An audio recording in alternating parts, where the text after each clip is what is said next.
छी छी, मम्मी देखो ये ब्रेड पर क्या लगा है। ओहो, इस पर तो फफूंदी लगी हुई है।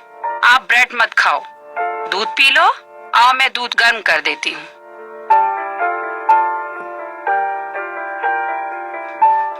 ओ नो बेटा, दूध भी खराब हो गया है। मम्मी, दूध कैसे खराब हो गया? मुझे तो भूख लगी है, कुछ भी खाने के लिए दो। अच्छा, अब जलेबी ही दे दो जो रात को लाए थे। जलेबी? वो तो रात को ही खत्म हो गई थी।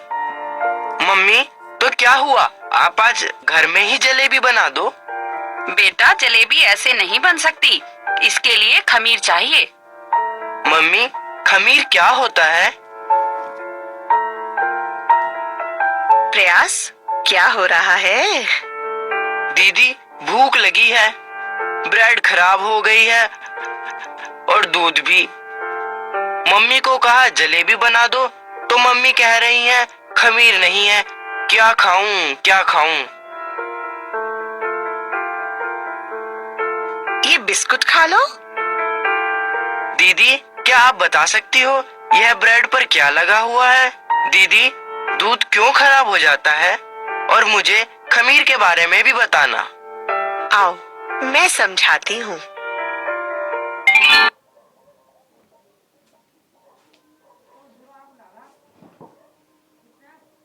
हमारे वातावरण में विभिन्न प्रकार के बहुत से ऐसे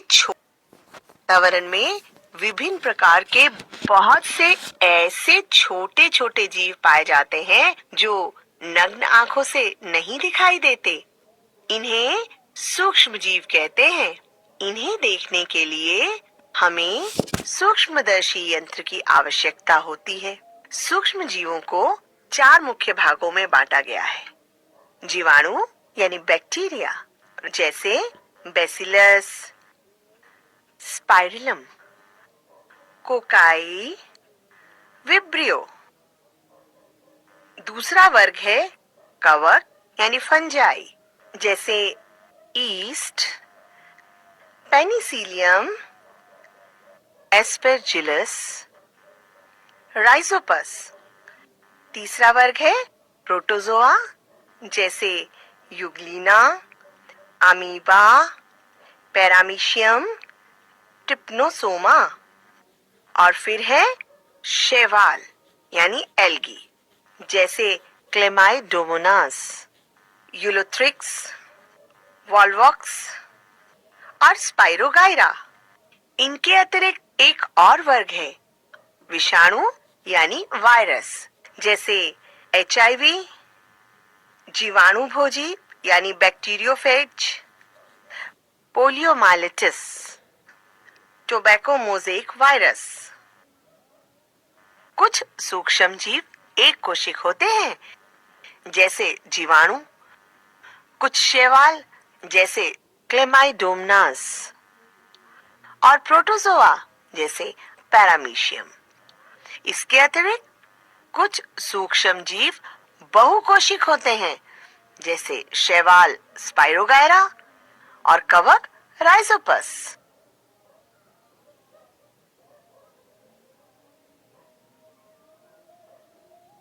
दीदी, यह सूक्ष्म जीव कहाँ रहते हैं? सूक्ष्म जीव बर्फ से लेकर गर्म स्रोतों तक प्रत्येक परिस्थिति में रह सकते हैं। ये मरुस्थल व दलदल में भी पाए जाते हैं। कुछ सूक्ष्म जीव मनुष्य और जंतुओं के शरीर के अंदर पाए जाते हैं। वायरस केवल जीवित कोशिका में ही गुणन कर सकता है, जैसे जीवाणुओं में, पेड़ पौधों में या जंतुओं में।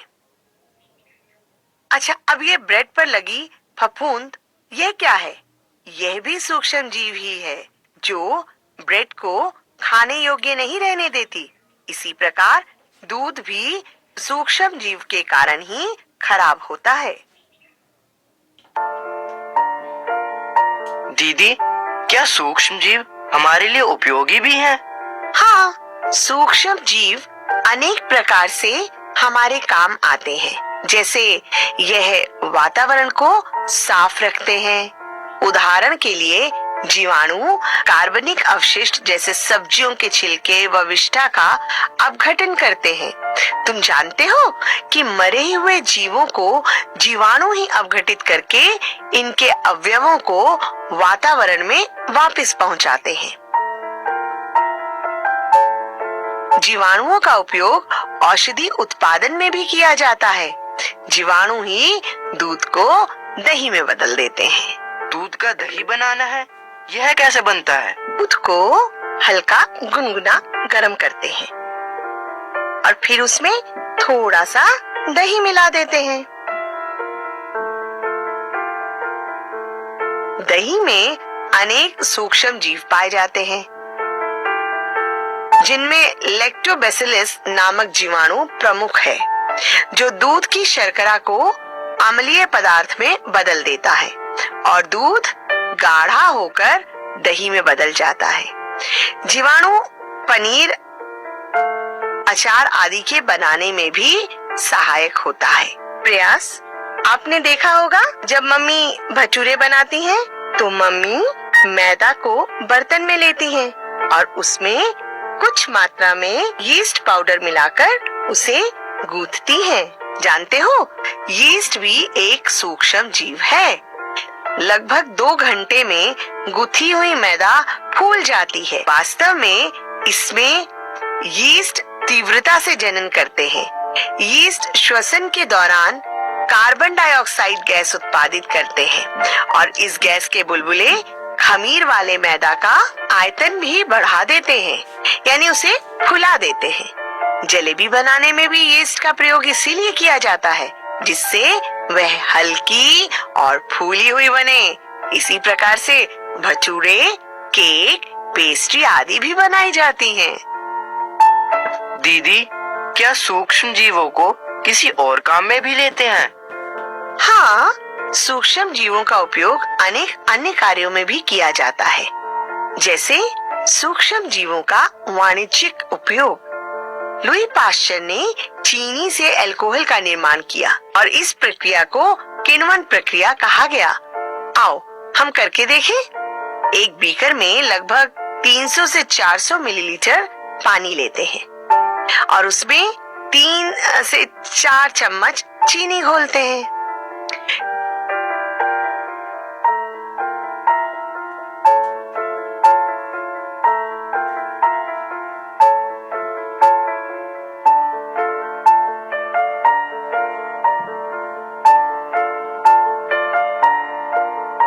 तथा इस विलयन में आधा चम्मच यीस्ट पाउडर यानी सूक्ष्म जीव डालते हैं। अब हम 4-5 घंटे बाद देखते हैं। देखा प्रयास, विलयन में से अल्कोहल की गंध आ रही है।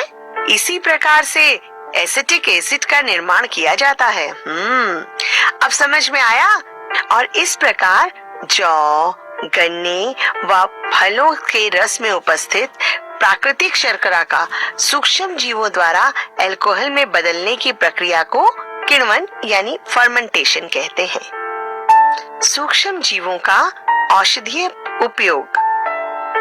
सन 1929 में जब अलेक्जेंडर फ्लेमिंग जीवाणु रोगों से बचाव हेतु संवर्धन प्रयोग कर रहे थे, तो उन्होंने अपनी प्रयोगशाला में तश्तरी पर फफूंद के छोटे छोटे बीजाणु देखे।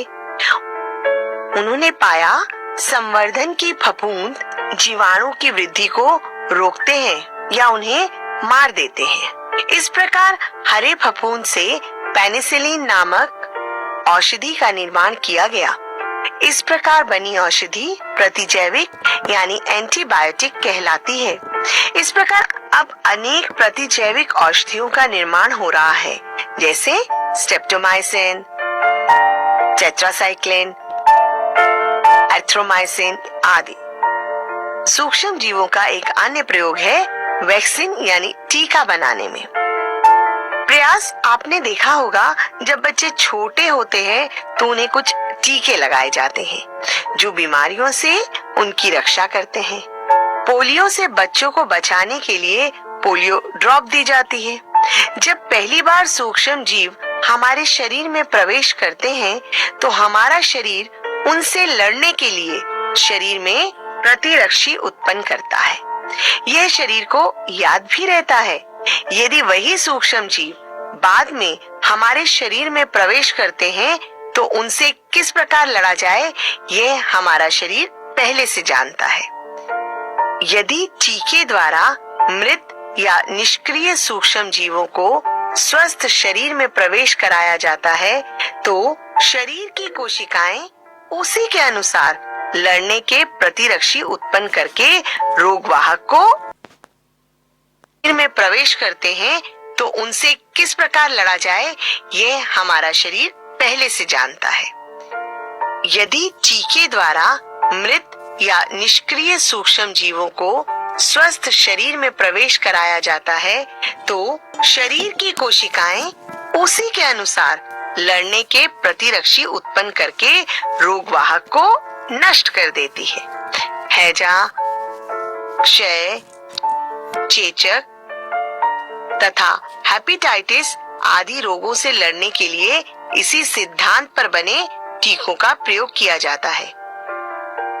क्या तुम जानते हो, एडवर्ड जेनर ने सन 1798 में चेचक के टीके की खोज की थी। पिछले कुछ वर्षों से चेचक के विरुद्ध विश्वव्यापी अभियान चलाया गया है, जिसके परिणाम स्वरूप विश्व के अधिकांश भागों से चेचक उन्मूलन हो गया है।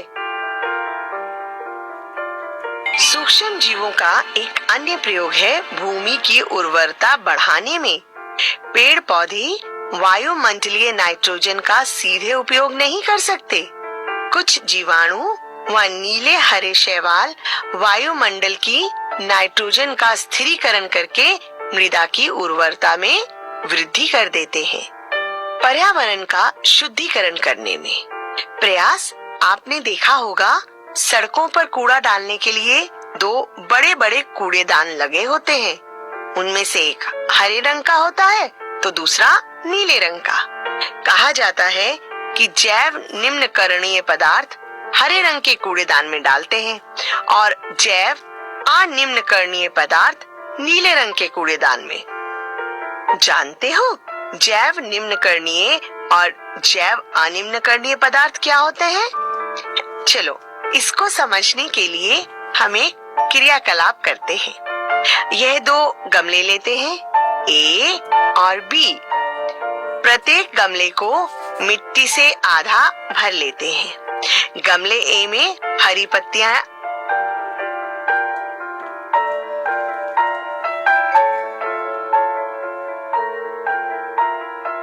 जबकि बी गमले में कांच और प्लास्टिक के टुकड़े डालते हैं। हम लगभग 25-30 दिन बाद हम देखते हैं कि गमले बी के सामान में कोई परिवर्तन नहीं हुआ, जबकि गमले ए में रखा सामान सड़ जाता है, जिससे सिद्ध होता है कि पत्तियां, पादप, अपशिष्ट आदि को सूक्ष्म जीव ने अपघटित कर दिया और ये पदार्थ जैव निम्नकरणीय पदार्थ कहलाते हैं। और जिनको सूक्ष्म जीव अपघटित नहीं करते उन्हें जैव अनिम्नकरणीय पदार्थ कहा जाता है। इस प्रकार सूक्ष्म जीव पदार्थ का अपघटन कर हमारी मदद करते हैं। जीवाणुओं द्वारा अपघटन के कारण ही यह पदार्थ खाद में बदल जाते हैं। इसी प्रकार आपने देखा होगा कि सड़कों पर कुछ जीव और पादप सड़ते हुए दिखाई देते हैं और कुछ समय बाद हमें दिखाई ही नहीं देते। क्या वे विलुप्त हो जाते हैं? इसका अर्थ है कि इन्हें सूक्ष्म जीवों ने अपघटित करके सरल पदार्थों में बदल दिया।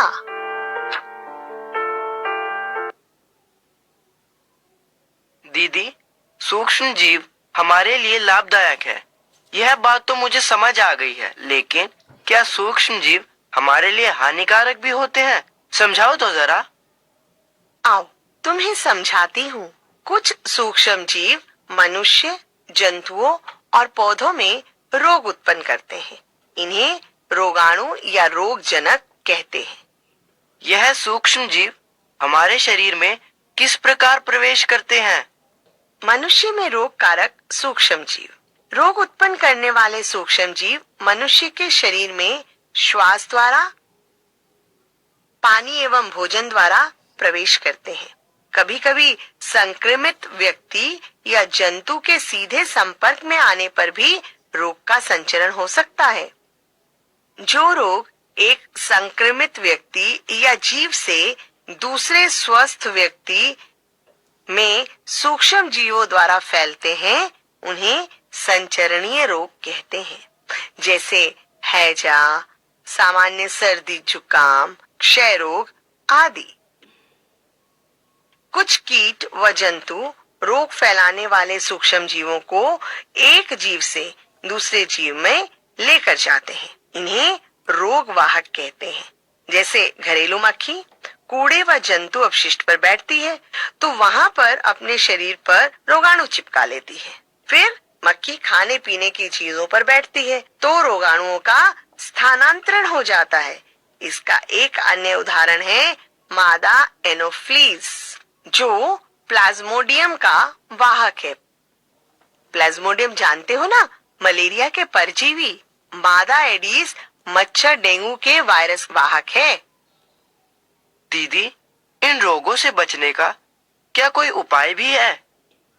हाँ हाँ, इनसे बचने के उपाय भी समझाती हूँ। संचरणीय रोग जैसे सामान्य जुकाम से पीड़ित व्यक्ति को नाक व मुंह पर रुमाल रखकर छींकना चाहिए।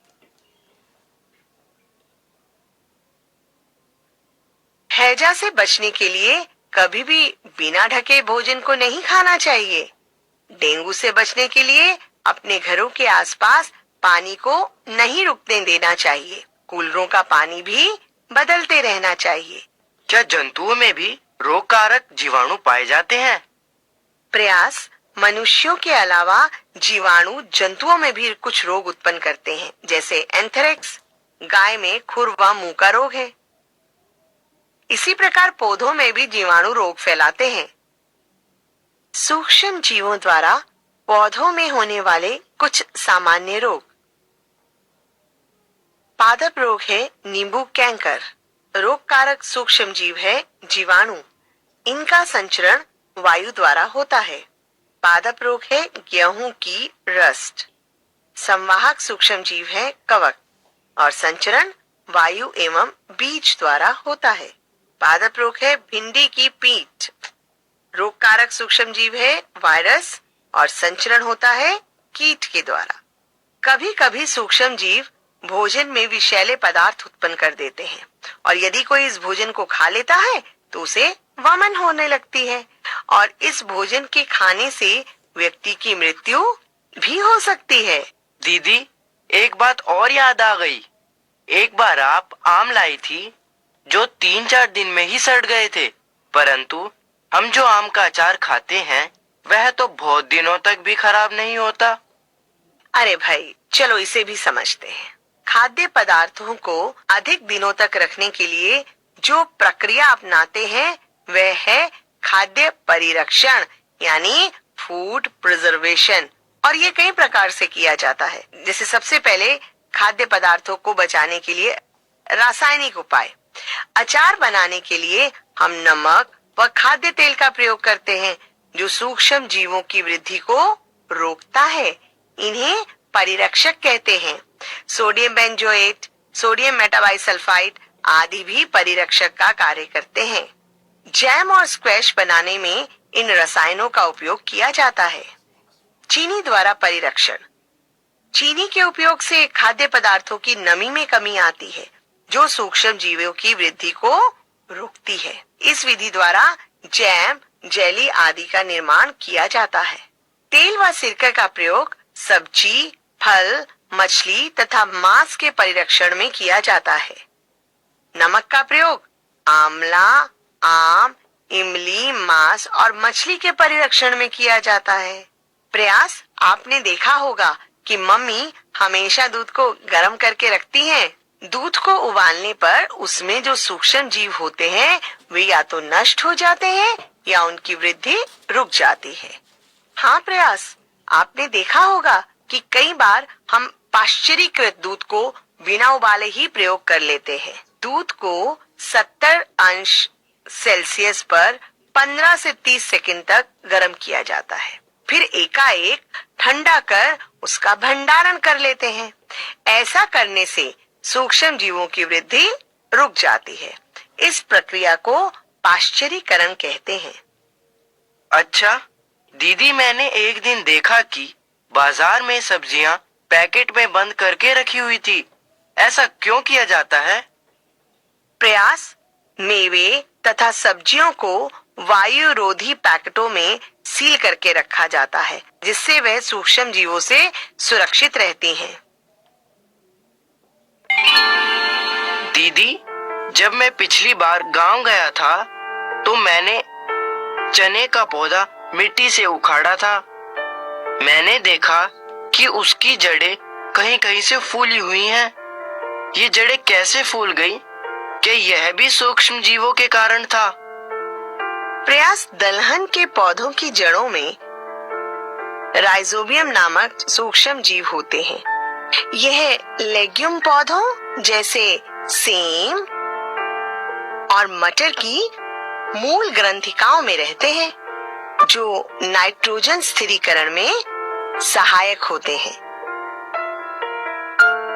प्रयास, क्या तुम्हें नाइट्रोजन चक्र के बारे में कुछ याद है? चलो मैं बताती हूँ।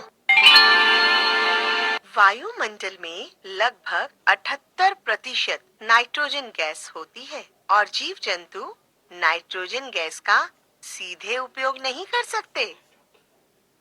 बिजली चमकने पर वायुमंडलीय नाइट्रोजन नाइट्राइट और नाइट्रेट्स में बदल जाती है, जो वर्षा के जल के साथ भूमि में मृदा में मिल जाते हैं।